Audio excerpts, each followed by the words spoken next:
Let's make some pupcakes. Now you can make these quite complicated,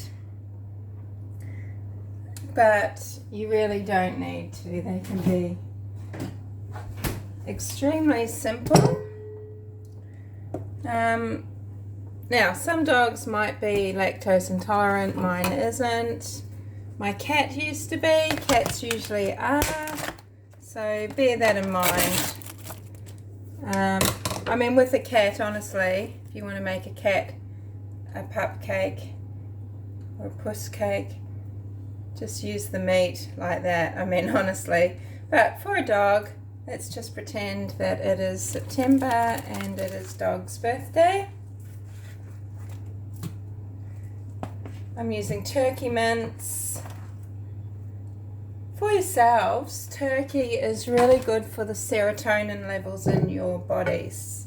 So, eat some turkey once a week as part of your back to basics because it's good for your mental health. I'm using some tea tree honey. Everything but the meat is obviously optional. Okay, let's remember we're talking about dogs here, but I'm putting in a little bit of honey. Dogs do taste sweet, unlike cats who do not taste sweet.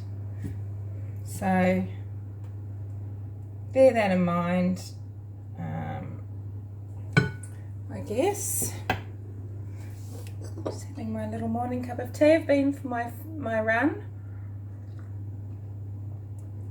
And I've done my stretches. We're not using flour, obviously. We're binding with an egg. Egg gives it a nice light, fluffy texture. It's just what I'd say to you if you are addicted to pancakes or something. Start adding in eggs and taking out your flour. So I've got some ricotta cheese. I only just opened this one that I bought the other day. As I say, for cats, if your cat is lactose intolerant, this isn't for cats, but this is for doggies. So I've just got some eggs, I've got some ricotta cheese, and I've got some turkey.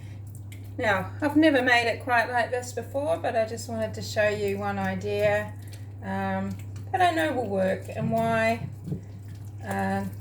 Because you can cook all of these things. Ricotta bakes really beautifully if you want to do something for yourself, a nice little dessert.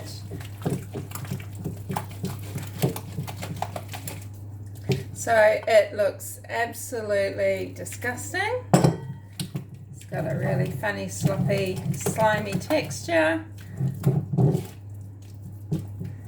They will love that. What else have I got? Well, we like white chocolate and raspberry muffins ourselves, don't we? So I've got some chicken heart, sorry. I'm not doing this very well, but anyway. And let's put some little bits of chicken heart in just for texture and a little different flavour. We're really only pleasing ourselves, okay? When we do things like this is to put a smile on our own face. Yes, our pets enjoy it, and it's a lovely thing to do for them. But don't be selfish about it. Do things that are okay for them. So what I've got here in my pan, I've got some bigger ones, I've got some little tiny ones for the puss. I know she can have a tiny bit of ricotta cheese every now and then.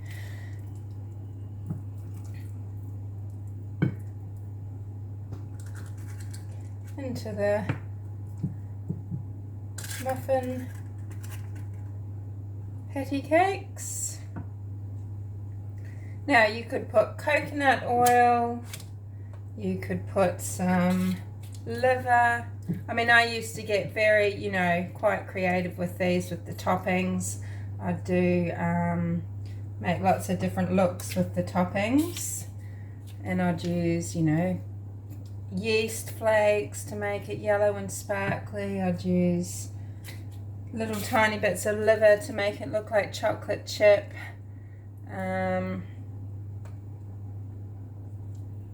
But really, do you need to do it? And remember, you're pleasing your pet, not yourself.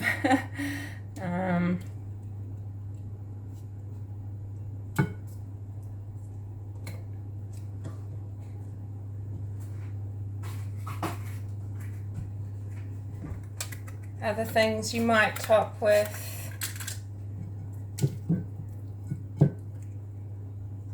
obviously, can be, you know, little bits of tinned salmon for colour and flavour. I've got some tinned sardine that I'm going to use. Oh, I mean, this is just very gross, but it actually does look like a lovely pink cake batter. If you didn't know better, you'd actually think this was some sort of pudding. Yeah. And I'm going to throw the chicken hearts on top. But it's so quick and easy. You don't need to, again, I mean, you see people making, you know, things out of plant food saying, this is safe for dogs. Pumpkin and peanut butter. And, you know, that just is animal abuse as far as I'm concerned. So I've got these into a little tray like that. They look adorable. And I will finish my cup of tea and I will see you in 15 minutes to show you what these are going to be like. They're in a very slow oven. While we're waiting, let's have a quick chat about health risks for obesity. Sometimes it's our cats that are overweight and not our dogs. I've seen this a few times because people are perhaps walking their dogs, or they have children that walk their dogs, but the cat gets jack and the cat's not working for its food. You can hide food for a cat just as you can with a dog. But what are you risking for your cat if it's obese? Okay, and this means there is no tuck. You can't feel the ribs. You know, these round footstool cats, these nice tight tummies. And it's kind of, it's not cute. It's dangerous. You're lowering their immunity. Does your cat have difficulty with its skin? Does it have skin conditions? It should have really lustrous fur, good skin. Shouldn't have ear problems. It shouldn't have ear infections. You can give your cat diabetes very easily, urinary tract infections, feline idiopathic UTIs, reproductive problems, which isn't usually a problem, but you know, health-wise it is. I often would see people with dogs and cats complaining about, oh, my cat's got arthritis, she's on expensive medication from the vet, every month they take her, but they're feeding biscuits, or they are feeding pet food from the vet that is full of grain. It's made of grain. What causes inflammation? Grains. What does your cat need? 100% animal products. Your cat is an obligate carnivore. Not only is it an obligate carnivore, it will benefit so greatly, even if you're making an attempt at grain-free food. So there's lots of reasons why people can't or won't feed raw, but even if you're finding a good quality wet food, tinned food, and supplementing sometimes with things like sardine, this is a whole food, Cats shouldn't have fish all the time, and they do get addicted to it a bit like crack, so you've got to watch that. But you know, if you're in Australia, an overweight cat is at high risk of heat stress, which is very unfair, breathing issues, breathing problems, and they struggle to do anything, and it's quite distressing. Obviously heart and circulation issues, just like with people, diabetes of course, which I might have mentioned, cancer. So there's a lot of reasons why you want to see a nice slim puss.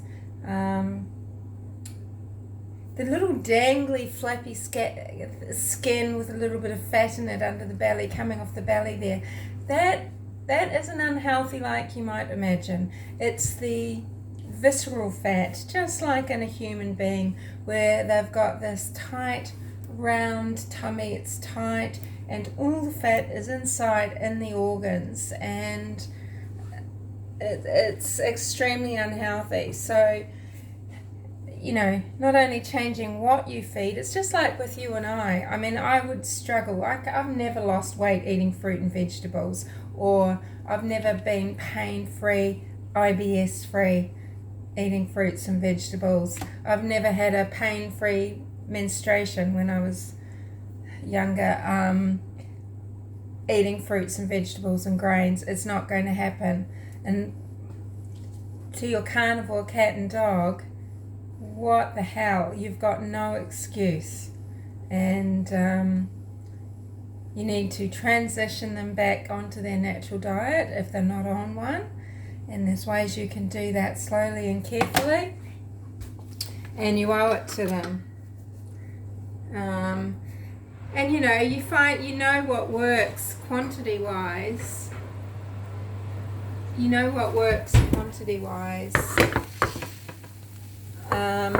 over a period of 2 weeks, just like with yourself, you know. But with the animal, if they're losing weight, it's not quite enough. If they're putting on weight over a 2-week period, it's a little bit too much. Okay, so it's common sense, it's not tricky. Now I'm just taking out the smallest ones here, and I'm popping the big ones back in just to finish setting a little bit. They're not quite ready. So I will be back with you soon. I'll talk just quickly, specifically about urine output for dogs and cats. Look, this is just a gorgeous little pupcake for a cat, isn't it? You can see that it looks delicious. Now obviously a person could eat that if you liked chicken heart and turkey and egg and ricotta. They're really delicious. With cats, you've got to keep them moving. They don't have a thirst drive the same way a dog might. From the prey model, they are getting most of their moisture requirements, which is 50 mils per kilo a day. And when you're feeding dry food, are you ensuring that they are getting their moisture? Usually no. And what happens?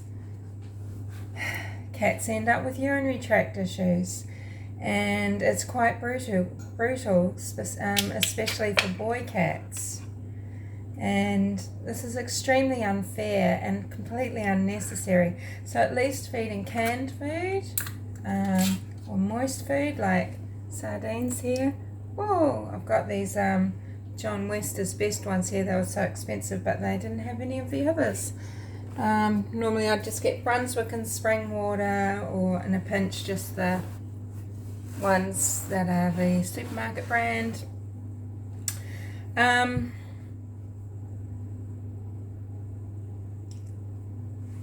Biscuits and cats are a big no-no. If you're feeding biscuits to cats, you've got to transition them off now. Okay, so slowly start with cooked, because the kibble is cooked. Start with some cooked food, put a little bit on the kibble, get them used to it, and transition them off at least to a cooked cat food. Try for a good quality one. grain-free, not too much fish, but any wet is better than dry. Okay, right, let's see if these other big pupcakes are ready to come out.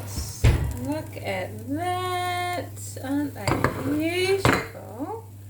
Dog's going to be upset because he wants to eat them now, so why don't I pause again and let these cool down and see you soon.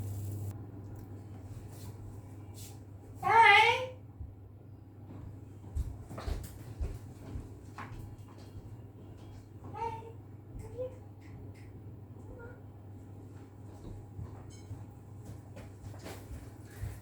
Okay, so what I'm saying is, don't love your pets to death. Love them, don't love them to death. Okay, are you sitting? So here we have a very simple, got one for the little puss here, ready to go. We have a very simple treat. Excuse me, looking a bit distorted there. Okay, so sitting and waiting, leave it. No one judged the state of my floors. I've got no idea what they'll look like on camera. Okay.